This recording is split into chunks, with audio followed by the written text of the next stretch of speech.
Ang susunod na programa ay rated PG. Ito ay nangangailangan ng patnubay at gabay ng magulang para sa mga batang manonood.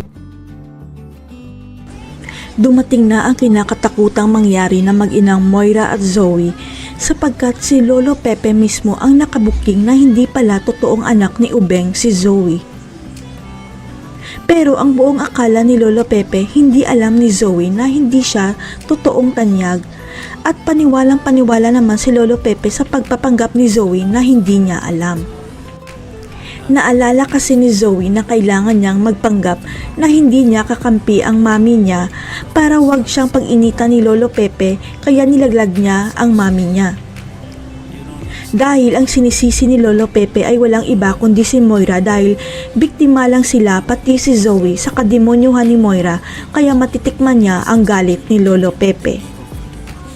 Kaya hindi nagalawang isip si Zoe na sabihin kung saang hotel nakastay ang mami niya dahil pupuntahan siya ni Lolo Pepe para kumprontahin na bistado na siya. Nalaman na lang ni Moira na susugod si Lolo Pepe sa hotel niya nang tawagan siya ni Zoe kaya abot langit ang takot ni Moira dahil booking na siya ni Lolo Pepe. Nanginginig pa sa galit si Lolo Pepe nang makaharap niya si Moira at sinabi nitong sasampahan niya ng kaso si Moira ng adultery para mapawalang bisa ang kasal nila ni Ubeng. Hindi na makapag-isip ng maayos si Moira dahil hindi siya papayag na malantad ang sikreto nila ni Zoe kaya pinukpok niya sa ulo si Lolo Pepe gamit ang bote ng wine. Nagulat si Zoe sa ginawa ng mami niya dahil bigla na lang natumba at nawala ng malay ang matanda at dumagdag pa si Annalyn na tumatawag sa cellphone ni Lolo Pepe. Mukhang si Annalyn ang i-frame up ng mag-ina sa pagpukpok sa ulo ni Lolo Pepe dahil papalitan nila ang DNA test result na si Annalyn ang hindi tunay na apo ni Lolo Pepe.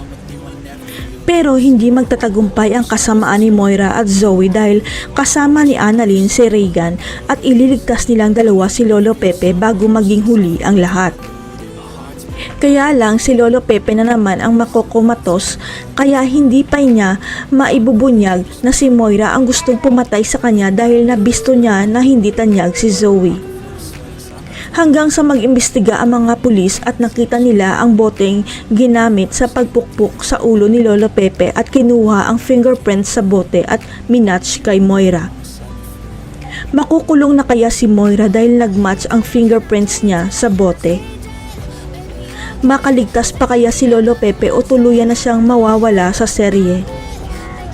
Abangan.